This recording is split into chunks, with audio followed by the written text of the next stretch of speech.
has uncovered a 2006 study written for the U.S. Special Operations Command that suggests the military should clandestinely recruit or hire prominent bloggers. The report stated, quote, hiring a block of bloggers to verbally attack a specific person or promote a specific message may be worth considering. The report also suggested the Pentagon hack blogs that promote messages that are antithetical to U.S. interests. The report stated, quote, hacking the site and subtly changing the messages and data, merely a few words or phrases, may be sufficient to begin destroying the blogger's credibility with the audience. The average American would be so shocked to find out there's something called Cointelpro, the FBI's covert action programs against American citizens. Now, this Senate report tells what the FBI was doing against the American citizens, literally. Here's their statement. Cointelpro began in 1956, in part because of the frustration with the Supreme Court rulings limiting the government's power to proceed overtly against dissident groups.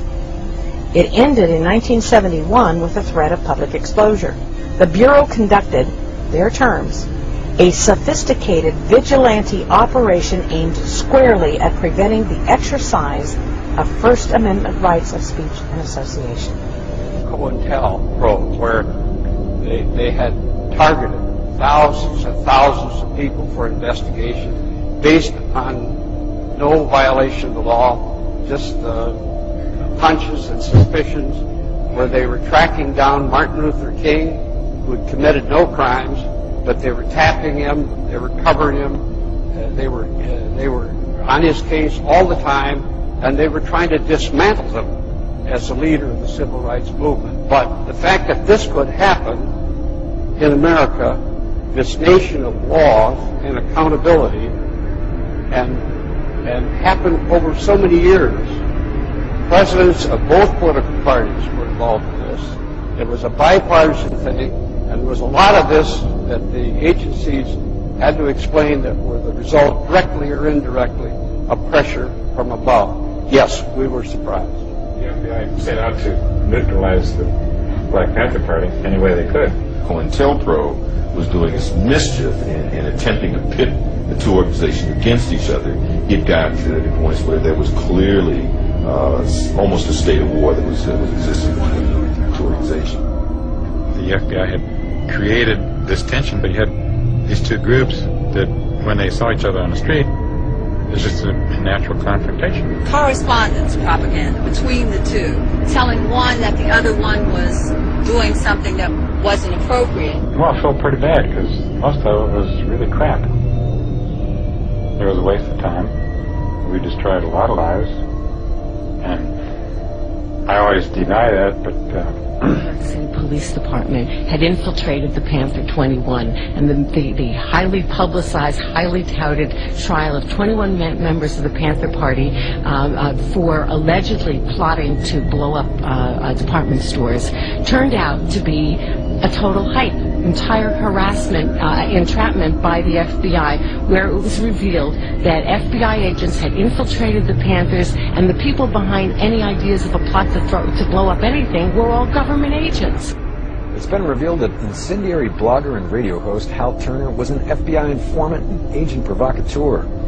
Turner is being charged with making death threats against Connecticut legislators and Illinois judges, and he is to claim that his actions were legal because he did the same when employed by the FBI. Prosecutors have acknowledged that Turner was an informant who spied on radical right-wing organizations.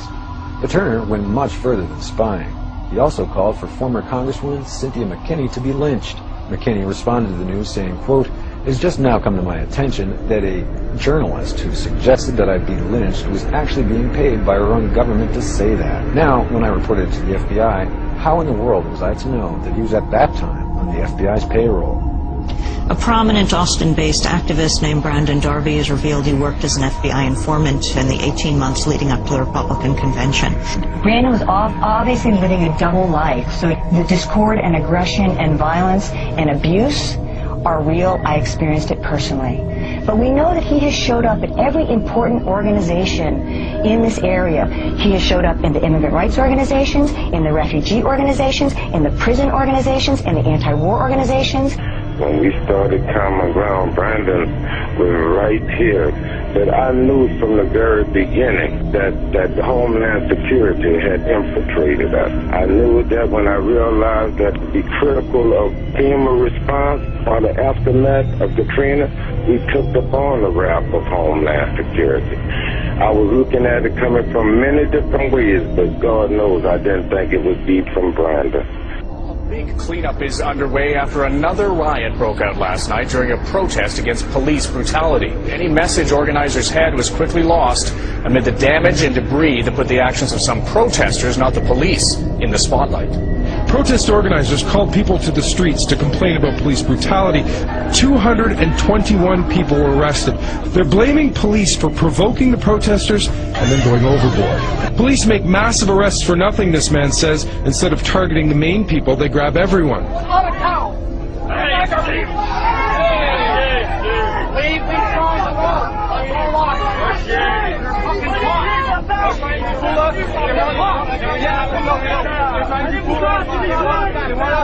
They want us to sit with them. Put the rock down. Chicken chested rich. Take your mask off. You're a fucking punk, the three of you. It's a peaceful demonstration. These three guys are cops, everybody. Put the rock down, punk. Police, it's to your face. Come on, police. It's to your face. It's not gonna help. It's not gonna help. Come on, punk. And then go another way. Wait, what's happening, Katie? Okay, those two people are trying to hold the sign. She's standing in front of it, so she's blocking it. She's pissed. See? See that? Oh, that's what it says. What does it say? No planes? Yeah. Hit World Trade Center. What is the drama? This guy's name is Nico, and his friend Ryan. They're provocateurs. That guy was wearing a dinosaur outfit, a full lizard dinosaur outfit, holding a no planes hit the building sign. So, and standing with our group, trying to make it look like he was with us. So their job is, and I don't know who's paying them, but their job, self-appointed or otherwise, is to make the 9/11 truth movement look crazy. I'm recording everything. Yes, I'm recording everything. You know how much more fucking supper excellence we got. Anything I stop. Get up, you touch me. Don't fucking touch me. Get your hands off. I didn't do it. How much is this sold? It's more worth than yours. I'm a rain. Can you ask serious questions? Who's paying me? Hey, Hey, back that shit up right now. Where's the gun?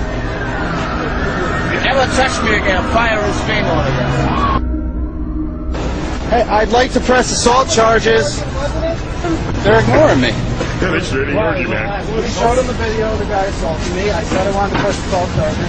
Excuse me! Excuse me! I just stepped up to them to ask them what was going on, and they just walked away from me again. By law, they should have that man in handcuffs. We had the video evidence of him assaulting someone. I lodged a complaint. We have witnesses. I said I want him taken away for assault. Nothing was done. The police just ignored me and just walked away.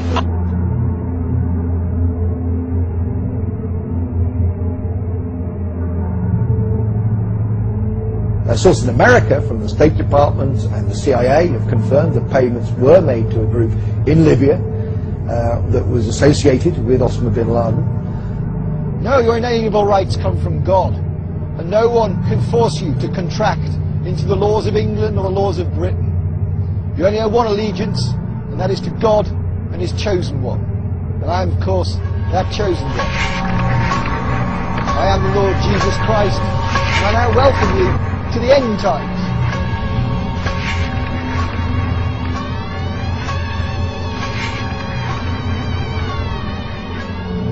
Cointelpro stands for Counterintelligence Program, primarily run by the FBI as a covert action program against domestic dissidents. The use of infiltration, psychological warfare, harassment through the legal system and the use of extralegal force and violence began in the 1950s and is now a permanent feature of U.S. government. Targets included the civil rights movement, the anti-war movement, opposition political parties, and basically any progressive group in American society.